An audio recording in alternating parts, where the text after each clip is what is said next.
The first step onto that soil was always wrong. It was not the wrong of a misstep, not the stumble of a boot in mud, but something deeper, a wrongness that crept up the bone, that rang in the marrow like a bell struck by invisible hands. The earth there had been tilled, but not for cotton, not for corn, not for anything the sun could bless with growth. It was a land sown with suffering, ploughed for womb and blood. The locals never spoke its name aloud. They would point from the safety of the road, their eyes lowered, their voices dropping to a hush. There, the fields where no cotton grew. By day, it looked like any other stretch of plantation land, its weeds tall, its fences sagging, its horizon endless. But when the wind moved, slow, dragging as if pulled from the throat of the land itself, it carried with it not the rustle of leaves, but the cries of children who never learned words, and the moans of women whose names had long been unremembered. They said the cries never ceased, even after the farms rotted, even after the last owner's bloodline dried up. The soil itself remembered. And soil, when it remembers, becomes hungrier than any master. The first time I heard of the place, it was spoken in whispers by an elder whose eyes looked past me into another century. She leaned forward, her voice as fragile as the wood groaning beneath her chair. "Child, them fields ain't for harvest. Them fields is for breeding. That land was a womb the devil himself tilled." Her words tasted of rust, of memory too bitter to swallow. She would not say more. She would not even let me ask. The plantation itself was vast. Acres upon acres lay untouched by crop or fruit. Instead, the land was sectioned into pens and shacks, each built not for comfort but for containment. The air carried a heaviness, as though centuries of breath had thickened it into a mist no wind could clear. At night, the sound was worse. You could stand at the edge of the property and hear them, women singing lullabies that broke halfway into sobs, men chanting prayers that sounded more like bargains with unseen powers. But those voices did not come from any living throat. They swelled from the soil itself, rising from the buried, from the countless bodies planted like seed and never given stone nor scripture. There was a story of a man who wandered too close one autumn evening, a drifter who thought himself braver than the old tales. He crossed into the weeds and laughed when the wind caught his coat, laughed louder when the night birds shrieked and flew from the fields, as if pursued. They found him 3 days later at the edge of the river, his mouth open wide, filled with dirt, his eyes staring up as though he had seen the rows upon rows of invisible faces staring back. The ground fed him, the old folks said, fed him just like it fed the others. The owners who once walked those fields did not sow grain but bloodlines. They saw bodies as coin, children as future profit, women as soil to be planted again and again until their spirits cracked like clay under drought. But in their hunger, they forgot the first law whispered by earth itself. All things buried return, not always as flesh, sometimes as curse, sometimes as memory that gnaws forever. The weeds that grew there were taller than any man, thick and knotted, their roots tangled like veins through the dirt. If you dared cut them, sap bled thick and red as if the field itself had veins. Some swore they heard the weeds whisper when the wind came low, voices pleading, begging, warning. Others said they laughed. One passage of folklore still coils through my mind. It was said that if you lay your ear to the ground in those fields, you would not hear silence. You would hear a heartbeat, slow, heavy, endless, the heart of the land itself. And if you listened too long, your own pulse would match it, until your body no longer belonged to you but to the soil. A slave girl once ran into those fields to escape the lash, desperate for the dark to hide her. By morning she had vanished without a trace. They searched the fields, the swamps, the riverbanks. No body was found. No footprints, no torn cloth. Only the sound of humming in the weeds, the same lullaby her mother used to sing. Some said the land took her to cradle her forever. Others said worse, that the land planted her, and what sprouted in her place would not be called human. The overseers themselves grew uneasy. They were not men given to fear. Their whips carved obedience into flesh daily. But even they refused to walk the fields after sundown. Some claimed to see shapes moving between the stalks, tall shadows with eyes that gleamed faint as embers. Others swore the air itself whispered their names, long-dead names, names of children they had fathered and sold. One ledger remains, a brittle book found in a chest when the plantation fell to ruin. The numbers are neat, precise, cold. Women's names paired with tally marks, children counted not as souls but as product. Yet on the last page the script wavers. The ink smudged as if the hand that wrote it trembled. Beneath the final entry, a line of words stands alone, scrawled not in the overseer's neat hand, but in something jagged, almost clawed. The soil has taken account, and so the fields lay fallow now. No one dares claim them. No one dares build upon them.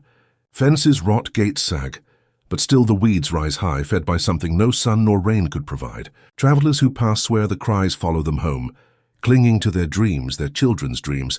The earth remembers. The womb remembers. The cries of those uncounted remember. And if you stand long enough at the edge of those fields, you will feel it too. The press of 1,000 eyes upon your back, the pulse of a buried heart beneath your feet, and the certainty that if you step forward, the ground will open its mouth and keep you. As it has kept so many before, the wind stirs. The weeds shift. A shadow bends the grass, though no figure is seen.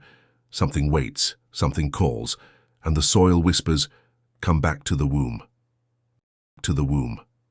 It begins with ink, always ink, but ink can rot a soul as quick as any blade. And this ink was not black but heavy, oily, like the blood of something that had been buried too long. They said the overseer kept his ledger locked tight within the iron chest at the foot of his bed. A book not of prayer, not of scripture, but of bodies. Each mark was a life reduced to number, each line a chain drawn across generations, the handwriting neat, disciplined as though cruelty itself could be rendered into mathematics. But those who stared too long at its pages swore they heard something shift in the margins, a breath, a whisper, a pulse caught between the strokes of the pen. The overseer was not a man of imagination. He had no need for stories, for folklore, for the trembling of those beneath him. His world was calculation. How many women were forced to bear? How many children were born to chain? How many could be sold before the next planting of bodies in that cursed field? And so he wrote, numbers, columns, tallies, costs. Yet the book grew heavier with each year, not with pages but with memory, as if the cries of the mothers bled through the ink, staining not only the parchment, but the man who held the quill. There was a night they said he woke screaming, clutching his own hand as though it no longer belonged to him. He swore the quill moved on its own, dragging letters across the page that his mind did not command. Words he had not learned. Words not in any tongue spoken by the living. When he tried to burn the page, the fire would not catch. The ink seemed to drink the flame, leaving only the shape of letters glowing faint as embers long after the candle died. Read too long, and you'll hear them breathe. That is what the workers whispered among themselves. They feared the ledger more than the whip, for the whip left scars you could see, but the ledger carried chains unseen. One boy, no older than 15, was said to have stolen a glance while the overseer slept. He traced the numbers with his finger, whispering the names he believed belonged to each mark. When morning came, the boy's mouth was locked in silence. He never spoke again. His eyes darted as though he followed shadows no one else could see, and at night he pressed his ear against the ground, listening. Listening for what no one knew.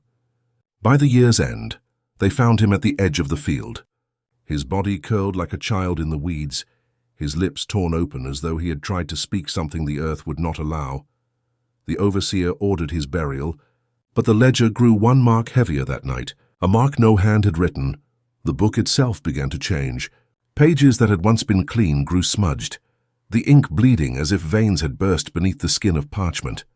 In some places faint impressions appeared, handprints wet as though pressed in sorrow, or small feet marked across the margins, no larger than a newborn's. The overseer grew gaunt, his eyes ringed dark, his voice fraying with each season. He kept writing, yet often when he opened the book, the numbers no longer aligned. Rows slipped, names shifted, some entries vanishing, others multiplying. Once he struck his fist against the table, demanding to know who had tampered with the ledger, but the workers swore no one dared touch it. The iron chest had never been unlatched, and still the book grew heavier. There is one tale whispered only by descendants, that the overseer himself tried to destroy it. He carried the ledger deep into the fields where no cotton grew, struck a match and cast it into a pit. But the pages did not burn. Instead, the flames bent back, curling into his hands, branding them black. He screamed, clutching his palms, and fled. By dawn, the book lay again in his iron chest, unmarked, waiting. The burns on his hands never healed. Toward the end of his life, the overseer stopped speaking.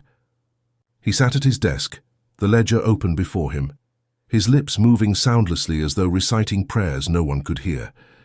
The workers avoided the room entirely, for they swore the air itself thickened there, thick with breath that was not his own, thick with a whispering chorus that grew louder as the candles guttered, and then one night he vanished.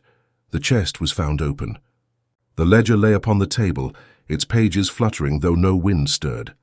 On the final page, where a neat column of numbers should have been, the ink had spread, smeared into shapes of faces, hundreds of faces, their eyes dark hollows, their mouths open wide as if screaming. At the bottom, beneath the last row, a sentence carved itself into the paper. The count is not yours to keep, the chest was sealed. The ledger hidden. Some say it was buried beneath the foundations of the plantation house. Others, that it was thrown into the river, where the current dragged it down into silt and shadow. But those who live in that county swear the book is not gone. It waits. Sometimes in the houses built on that land, children wake to scratching at the floorboards. Sometimes books left upon the shelf open in the night, their pages bleeding with ink that drips to the floor. And sometimes when a man dares keep accounts too long, too cold, he finds his numbers do not add as they should. A column bends.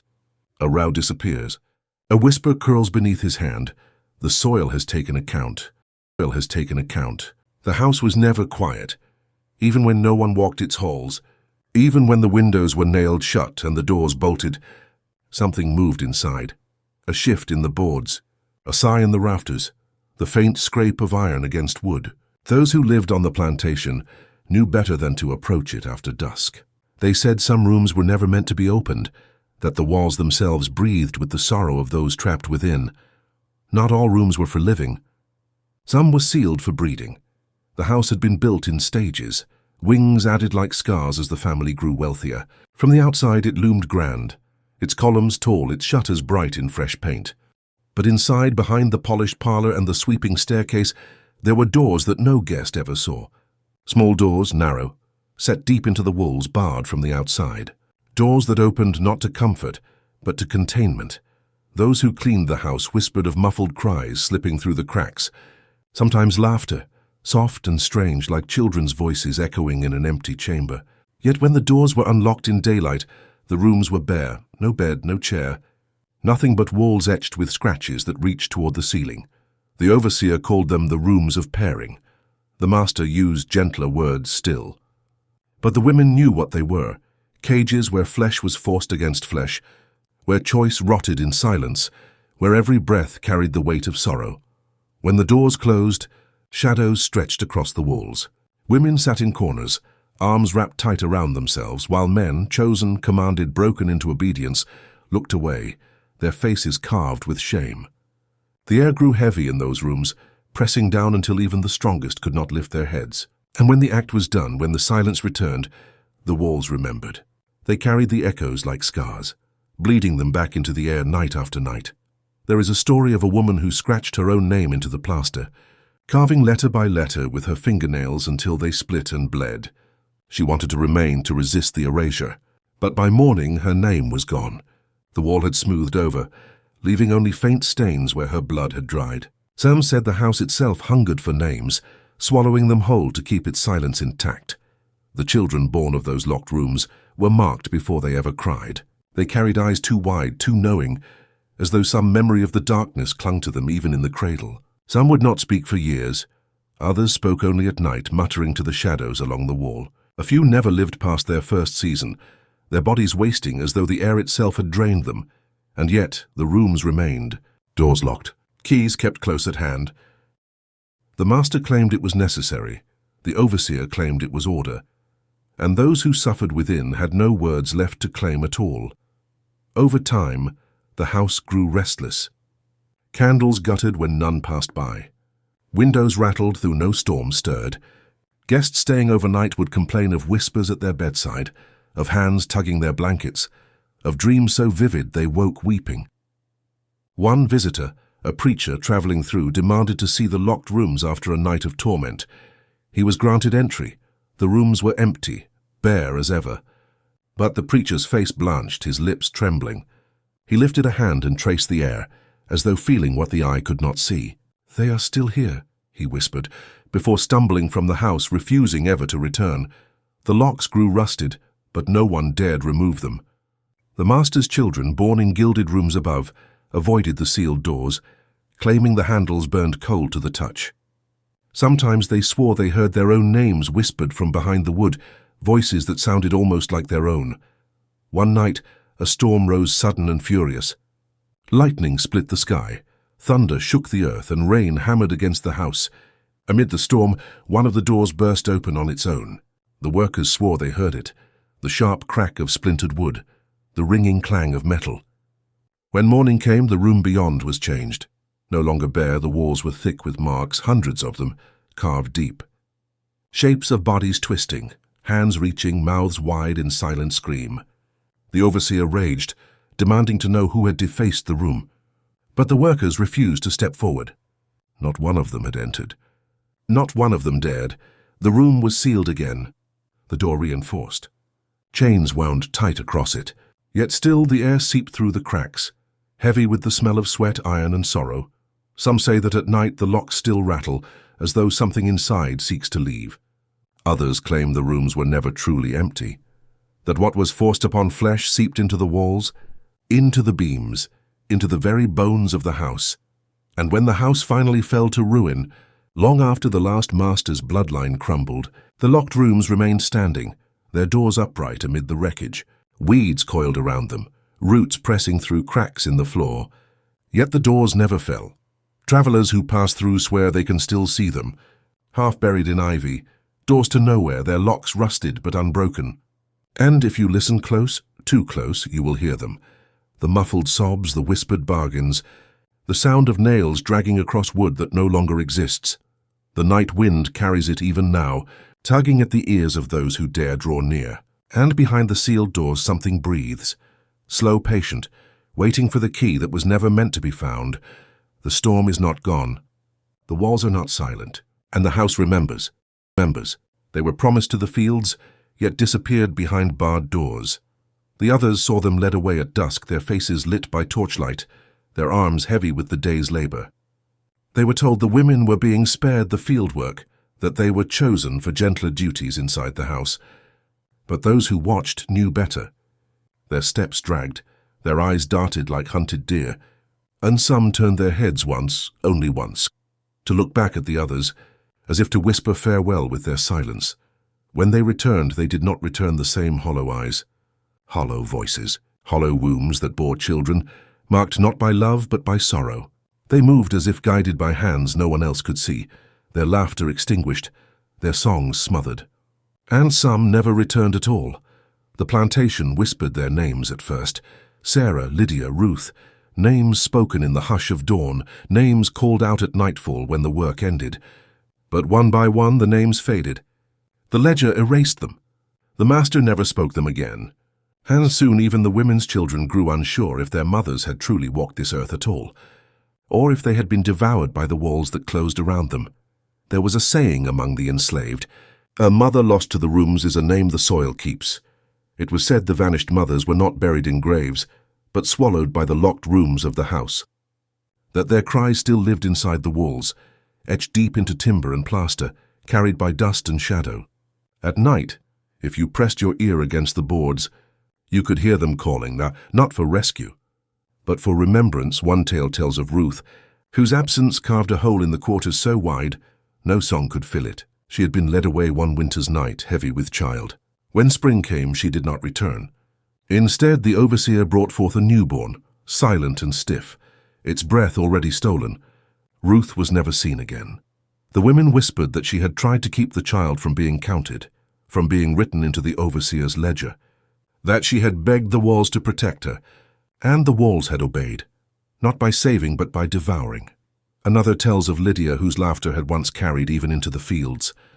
She vanished one evening, after the overseer marked her name in his book. When she returned, her hair was shorn close, her eyes vacant, her arms clutching a child that would not meet her gaze. She walked as though tethered to something unseen, her steps in perfect rhythm with a heartbeat no one else could hear. Within a month she was gone again, this time not to return. The strangest tale is of Sarah. She had been strong-willed, too proud for silence, too sharp with her words. The master despised her for it, but he saw profit in her womb. She was taken behind those doors, but unlike the others, she fought. Screams echoed for nights, rattling through the halls, until suddenly silence. Weeks later, her voice returned, but not her body. The workers swore they heard her in the fields, humming lullabies as they bent over the rows. Her voice drifted in the rafters at night, in the creak of the barn, in the hush of the wind. A voice without a body, a song without a singer. Some believed she had given herself to the shadows in the locked rooms, that her body had been consumed, but her spirit had refused erasure. To this day, they say if you walk the ruins of the house at dusk, you will hear a woman's voice humming low and soft. The song is sweet but unfinished, like a lullaby that cannot find its end. And if you follow the sound, it will lead you not to safety, but to the doorless walls where Sarah's name was swallowed whole. The children of the vanished mothers bore the heaviest weight. They grew under the shadow of questions that no one dared answer. Why did their mothers not hold them? Why did their mothers' names fade from memory? Some of these children swore they saw their mothers at night, standing in corners, pale and still, their lips moving without sound. One boy claimed his mother brushed his hair each evening, though when others looked, the corner was empty. And sometimes in the cradle, a child would giggle at something unseen, reaching tiny hands toward the shadows. The laughter chilled even the hardest overseer. As the years passed, more women vanished. Some returned for a time, broken and silent. Others never returned at all. And the earth beneath the house grew restless. Dogs refused to cross it. Horses reared and broke their reins. Workers would find patches of soil damp, though no rain had fallen, as if something beneath had wept into the dirt. The house, too, carried its grief. Doors slammed in the night, windows shattered without touch. The walls bulged, as if straining to contain what had been sealed within. And always, always the lullabies. Songs hummed in empty rooms, songs no one claimed. Songs that bled from stone to soil, binding the vanished to the living in a chain that stretched beyond the grave. The vanished mothers did not rest. They lingered in silence, in whispers, in shadows. Their erasure was never complete. And those who walked the house in later years claimed the mothers were still there, not as flesh, not as spirit, but as something in between. Their names burned away, their faces forgotten, yet their presence undeniable. And if you stood in those rooms too long, the air would press against you, heavy and wet, and you would feel hands at your back and guiding you, urging you not out of the room but deeper into it, toward the darkness where the mothers vanished. The doors close, the locks groan, and the lullabies return. And the lullabies return. They say a widow's grief has a weight heavier than soil, heavier even than stone. For she carries not only her own sorrow but the silence of the one gone before her. In these hills, there was a woman who wandered the fields with a single lantern swaying in her trembling hand. It was not light for the living, they whispered, but a beacon for the dead. Her house stood on the edge of the marsh, a sinking frame of timber that leaned as if tired of carrying her secrets. The locals swore she had lost her husband to the bog, swallowed without a ripple, dragged beneath by hands that did not belong to men. Night after night she drifted into the darkness, her shawl catching the wind, the flame of her lantern swaying like an eye that refused to close. Those who watched from afar said she was not walking in search, but walking in conversation. Her lips moved. Though no one heard words, she paused often, as if listening to a voice that no one else could catch. The lantern would tilt forward and back, like a pendulum guiding her steps into the thickest parts of the mist farm. Boys dared each other to follow her, to creep low behind the reeds and hear what she heard. They returned pale, unable to speak for days, their eyes darting as though afraid to meet their own reflection. One claimed he had seen two shadows walking beside her, though her lantern had only thrown the shape of one. When the men of the parish tried to bar her from wandering, she spat on the earth and cursed their families with widowhood before the year was out. And sure enough, one by one men vanished from their fields, their tools left still in the ground, their footprints trailing off into nowhere. The wives wept at their hearths, but the widow did not. Her lantern light grew brighter with each disappearance, as though each lost husband fed its flame. The marsh itself changed with her passing. Waterfowl no longer cried out. Frogs no longer croaked. Even the moon seemed to hesitate above the black reeds. But her lantern never faltered. a slow circle of gold swinging against the damp night air. Old women whispered that the glass of her lantern was not glass at all, but the polished bone of her husband's skull, the flame within licking the marrow of memory. And when children asked why she never stumbled in the bog, why she never sank, the answer came with a shiver, because the ground itself bore her up, afraid to take her in, for she had already bargained with something beneath it years blurred, and yet she did not age as others did. Her hair silvered, yes, but her body carried no frailty, her hands no tremor. It was said the light of the lantern fed her as bread and broth would feed another, and the unseen companions at her side guarded her from death's reach. Then one winter's night, a boy dared to strike the lantern from her hand with a stone. It shattered against the frozen ground, yet no flame spilled out. Instead, a sudden brilliance shot upward like sparks from a pyre, and from the soil rose not smoke but breath, white and hot, the size of men buried where no graves were dug. The widow stooped, her fingers cutting open on the shards, and whispered something no ear could repeat. The flame returned unbroken, glowing now in both hands as though it needed no vessel at all. The boy who struck her lantern disappeared before morning. They searched the marsh, the river, the forest, but no trace remained save for his boots left at the widow's threshold, neatly placed, their leather still warm. The villagers stopped speaking her name after that. She was no longer called by kinship, no longer remembered as wife or mother, but only as the bearer of the lantern. The widow eternal, it is said that on nights when fog swallows the road, you may still glimpse her light, not flickering, not fading, but steady, swaying in rhythm with her steps, and if you follow it, you will never see dawn again because her lantern does not lead you home, it leads you deeper, into the marsh where men vanish without a sound, and though you may pray, though you may shout, your voice will only echo back with another's tone, the one that has been waiting beside her all these years, walking where no path should be. And tonight, as the mist presses against your window, you may wonder whether the faint glow on the horizon is only a passing carriage, or if it is her lantern, searching once more, swaying closer, closer, until the glass of your window trembles with the touch of something on the other side. On the other side. The land was said to be blessed when the orchard was first planted. Soil turned easily beneath the spade. Spring rains fell kindly. The trees rose quick and straight, their branches wide as outstretched arms, but no blossom ever opened on them, and no fruit ever bent their limbs season after season. Only leaves came dark and heavy, whispering as though they carried words the living were not meant to hear. The farmer who planted them swore he had done everything right.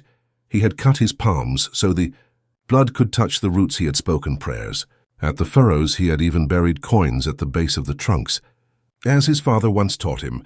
Still the orchard yielded nothing, and still he would not cut them down, for at night, when the moon was high and the winds hushed, the trees themselves seemed to move, not swaying as trees do, but bending, turning, their limbs shifting in slow, deliberate gestures, as though acknowledging someone walking between their rows. The farmer claimed he heard voices among them, not the rustling of leaves, but syllables thick and low, speaking in a tongue too old to be named.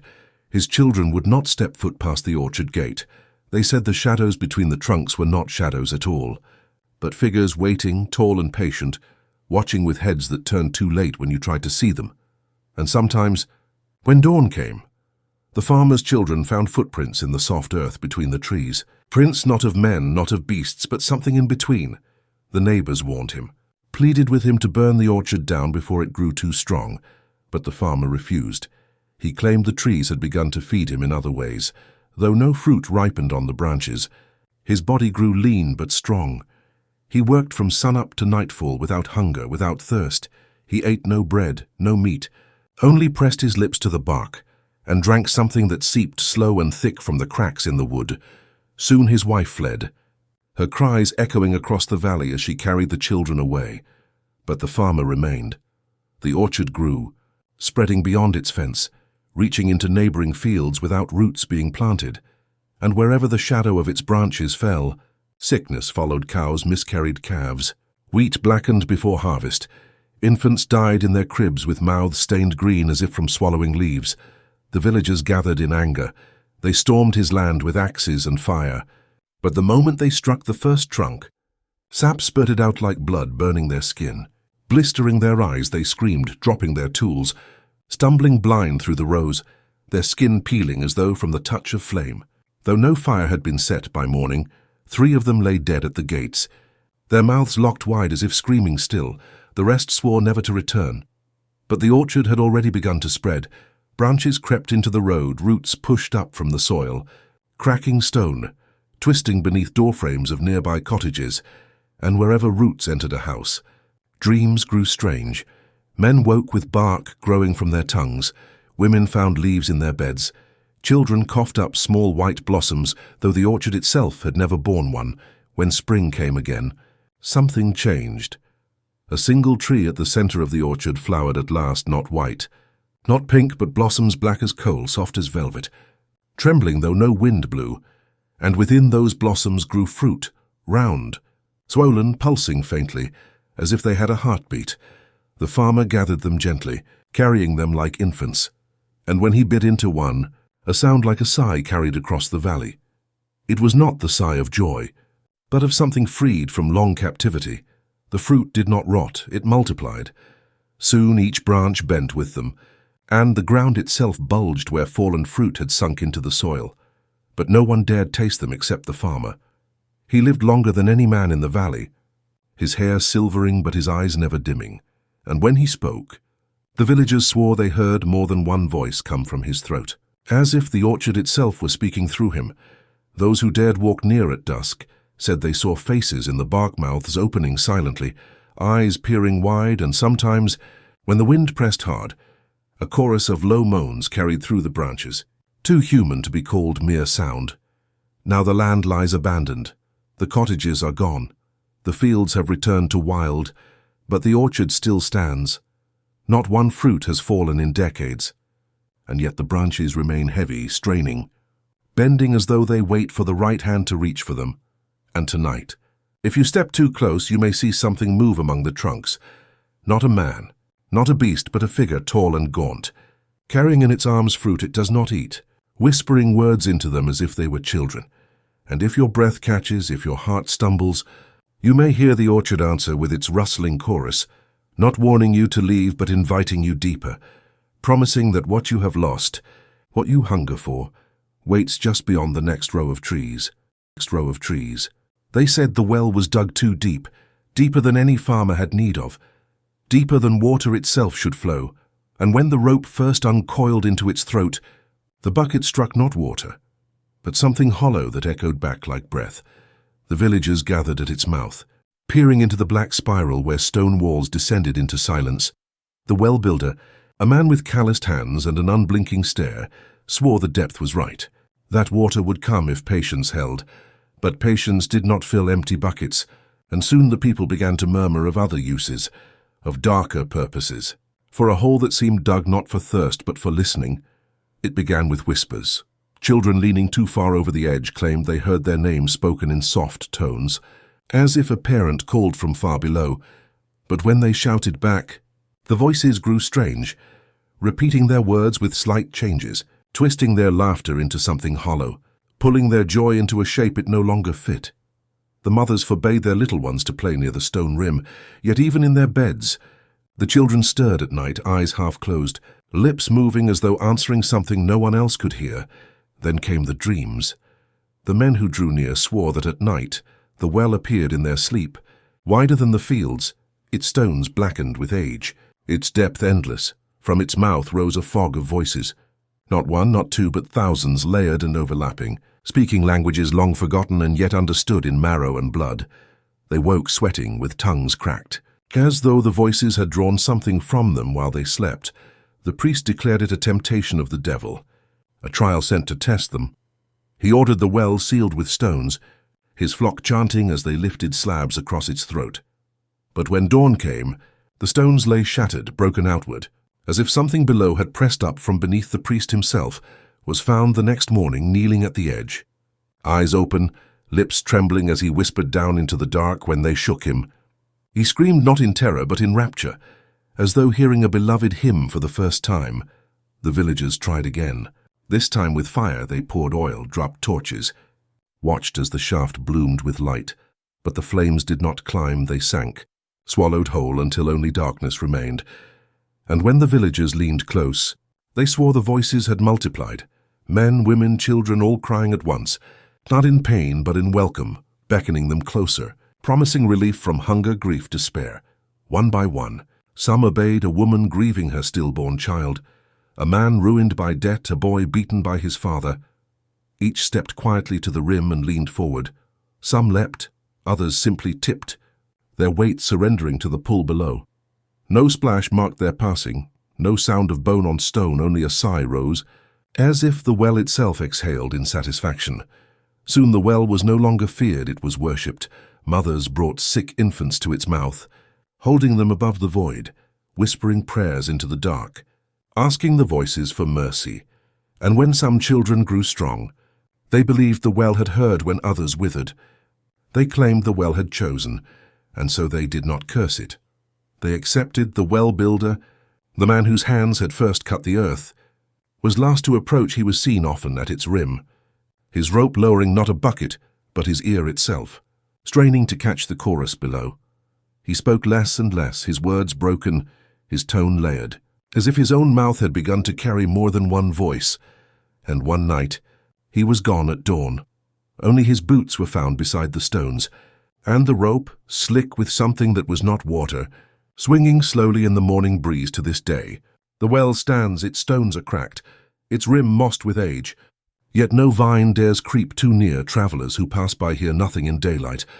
But those who camp within sight of it swear that after midnight, when the world grows still, the voices return low, insistent, murmuring in countless tongues, shaping dreams until sleepers wake with dry throats, hearts pounding half-risen, their bodies drawn to the rim as if to meet an old friend. And if you lean close, and close enough that the dark takes the reflection from your eyes, you may hear your own voice rise from below, speaking words you have not yet said, promising things you never swore, calling you by a name only the dead remember.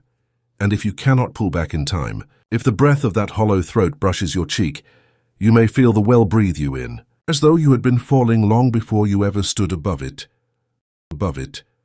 They said the soil was rich, darker than any in the valley, soft as ash when pressed between the fingers. Farmers coveted it, for nothing grew so swiftly, so green, as crops planted in that earth. But those who planted there too long, those who bent their knees into the furrows and let the dust cling to their skin, began to notice something else. The soil was warm, as though pulsing faintly with its own hidden life. The first harvest was plentiful, yet the women who lived nearest the fields began to suffer infants born before their time, their bodies frail, their breaths shallow. Others delivered children who never opened their eyes, who lay cold before the midwife could even cut the cord. And still the earth produced abundance, corn tall as a man, wheat that bent heavy beneath its grain. While the cradles stood empty in the cottages nearby, some whispered that the soil's richness had been bought at a price, that its fertility belonged not to men but to the dead. For in the stillness of certain nights, when the moon bled faint through cloud, shapes were seen rising just above the furrow, small, hunched shadows, their limbs crooked, their movements fluttering like moths in lamplight. No footprints marked their passing, yet the crops swayed as they moved, as though brushed by hands too light to press the dirt. Midwives began to fear the soil itself. They said the ground drank from the womb, stealing breath before the child could take it. And when mothers buried their lost little ones at the edge of the field, the earth seemed to swell, heaving faintly, as though drawing the offering into its depths with hunger, too vast to ever be filled. The villagers held fast to the promise of grain, for hunger gnawed harder than grief, yet guilt grew like rot in their hearts. They sang no lullabies, for their throats closed at the thought of voices that would never be answered. At dusk, they shut their windows tight, for sometimes the wind carried a sound not like leaves or grass, but the thin, mewling cry of infants carried over the furrows. Drifting from no cradle anyone could find, one woman, unable to bear another loss, knelt in the field at midnight and pressed her swollen belly against the soil, begging the earth to spare her child. Her husband found her at dawn, her body limp, her arms wrapped around nothing. Her womb was empty, but no child lay near, only a shallow hollow in the soil where she had pressed herself down, pulsing faintly, closing over like breath settling after a sigh by then. The villagers knew the truth but dared not speak it. The field gave grain, but took children. The balance could not be broken. Those who tried to abandon it, who moved their homes farther away, found the soil followed them. Patches of black earth appeared beneath their gardens, under their floorboards, even in their beds, and where the earth appeared, the same silence followed. No children's laughter, only the wind moving through grass that bent as though to mourn one season. The villagers tried to starve the field, refusing to plant, letting the furrows lie bare, but the ground did not rest at night.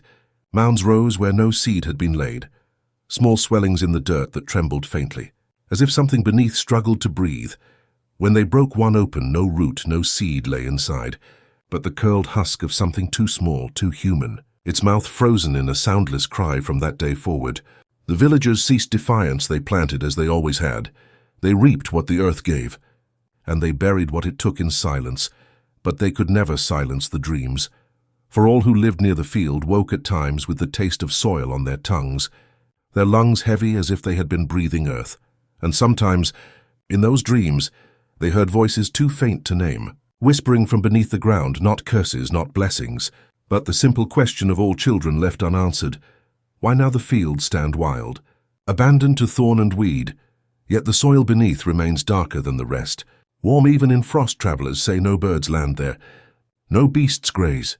But if you step into the furrows at dusk, if you press your palm against the earth, you may feel it beat faintly, slow and steady, like the pulse of something vast and patient waiting just beneath. And if you remain too long, if your breath lingers where the wind carries those faint mewling cries, you may hear another sound, the echo of spades against wood, the soft scrape of ledgers opening, and the rustle of paper that will one day bear your name among those never meant to be remembered, but meant to be remembered. Every ledger told a story, but not the whole story. For every name written, 100 more were left unwritten, scratched out before ink could dry, buried before paper could ever bear them. The masters prided themselves on neat columns, on order, on the arithmetic of bodies counted like grain births tallied, deaths noted, values fixed. But what of the infants who lived only an hour, only a night? What of the mothers who bled out before dawn? What of the men worked into silence before they had a chance to be listed? They were not marked. They were not seen. They dissolved into silence, into absence, into soil that swallowed without witness. Yet silence does not remain silence forever. It swells. It festers. It gathers itself into weight. And the weight of the unrecorded pressed heavy on the land. A debt not written but breathed in the marrow of every descendant. Those who came after bore nightmares. They could not explain chains they had never worn rattling. In their dreams, lamentations they had never heard echoing in their ears at night, and an emptiness, a hunger, a mourning they could never name. The old women whispered of it in hushed tones by the fire, that the curse was not in the blood, but in the forgetting that every child lost to silence clawed at the earth, seeking a name to bind itself to, seeking acknowledgement, seeking memory, and until their names were spoken, until their brief and broken lives were called out loud, the curse would remain, threading itself through generations at times. Entire families were undone by it, fathers waking in the night, scribbling numbers in the dirt as if ledgers demanded their hands, mothers rocking empty cradles, humming lullabies to children who never drew breath, children themselves wandering fields at dusk, calling names that were not theirs, voices hollow, as though something borrowed them for a moment before slipping away. The curse made itself known in storms as well. Thunder that carried voices, rain that fell red against windows, staining ledgers where they lay unguarded. Farmers swore the ink on old records bled and ran on nights like that, columns smearing into shapes that looked like faces, as if the unrecorded tried to write themselves in at last. Even in the city, far from the cursed fields, descendants felt it. Men rose in power yet carried shadows behind their eyes. Women dreamed of cribs though they had borne no children. Some awoke to find words scrawled on their walls in chalk or soot, names they did not know, dates they did not understand, always smudged by morning, always gone before proof could be shown. But the weight remained. One story tells of a scholar who came across an old ledger, one with missing pages torn jagged from the spine. He traced the fragments left behind, names half written, marks of births never completed. The more he read, the heavier the room grew, the closer the air pressed against his chest, and when he turned the last intact page, he heard it, the faintest sound of breathing, not his own, Rising from the paper, he never spoke of it after, never opened a ledger again, and when he died, his own name was never entered into the city's record books. It was as though the curse had claimed him, unrecording him as payment for prying too close. That is the heart of the curse. To be unrecorded is not simply to be forgotten. It is to be erased from the thread of time, itself to vanish so fully that even descendants carry hollows where memory should be. They walk with grief they cannot explain, with longing they cannot name, and in their bones the silence echoes. Some say there is a way to break it, that if every lost name was spoken, if every unrecorded life were called out beneath open sky, the curse would dissolve. But how do you speak what you do not know? How do you name those whose names were stolen before breath? The silence is too deep, the number too vast, and so the curse endures, restless, waiting, gnawing at the living as payment for the theft of the dead. And even now, in certain nights, when the wind slips strange through branches, you may hear it, not a scream, not a hymn, but the soft murmur of names without number, rolling like distant thunder, pressing against the edges of your sleep. And if you listen too closely, if you let your breath fall quiet, you may hear one name rise above the rest, a name you do not know, yet one that knows you, and when you hear it whispered, when you feel it coil in your chest as if it belongs to you, you will understand the truth that one day your name too may be left unrecorded, and the silence will open its arms, ready to take you among the others who were never meant to be remembered. Meant to be remembered. The farms are gone. The fields are overgrown, swallowed by thorn and root. The houses stand hollow, their roofs caved, their windows dark as sockets where eyes have rotted away. Time has gnawed the wood, rust has eaten the locks, and yet something lingers, something that refuses to be buried. Descendants walk the land without knowing why their steps falter, why the air tastes of iron when the wind shifts, why their dreams are heavy with cries they have never heard. They call it sorrow, or illness, or chance, but it is none of these. It is inheritance, not of land, not of gold, not of scripture, but of a weight older than memory, a curse carried not in blood alone, but in silence, in forgetting, in chains that were struck from wrists, but never from the marrow in some families. It shows as nightmares that bloom at midnight, chains rattling across wooden floors, though no iron lies in the house in others. It takes the shape of shadows at the edge of vision, tall figures standing in doorframes, silent, waiting, their faces blurred as though water had smudged them. Children wake screaming names they should not know, names that no one in the family has ever spoken aloud, yet names that return again and again, demanding to be remembered. The last inheritance is not wealth, it is hunger, a hunger carried forward by generations who cannot explain why they feel hollow, even in moments of joy, why laughter feels thin, why weddings taste of ash, why births bring tears heavier than the weight of celebration. It is the echo of those who were not allowed to keep what was theirs, their names, their children, their graves, their rest. Some descendants search the archives hoping to find records, hoping to stitch together the torn threads, but the ledgers betray them, half-written, missing, burned. The pages cough up fragments, not truth, and in the margins the ink bleeds, dark as though the unrecorded are still pressing against the paper, still clawing for place, still demanding entry. The searchers grow restless, sleepless, haunted by the certainty that what they seek cannot be written, cannot be bound to paper, cannot be contained. Others turn to ritual, whispering prayers at crossroads, leaving offerings at the edge of fields that no longer bear crops. They burn herbs. They pour wine. They cut their palms so blood may touch the earth, and sometimes the ground stirs, sometimes the wind hushes, and a voice not their own moves through their mouths, thanking them or cursing them, or calling them by a name they do not know but feel in their bones as theirs. This is the last inheritance, to be chosen as vessel, as echo, as mouth for those silenced. It is not gift, not blessing, but burden, a burden that cannot be put down. Those who resist grow hollow, sick, fading like paper left too long in sun. Those who accept are changed, their eyes deepen, their words bend. Their laughter never sounds their own again, and still the land remembers step into the ruins of the locked houses, and the floorboards creak with cries too thin to be wood alone.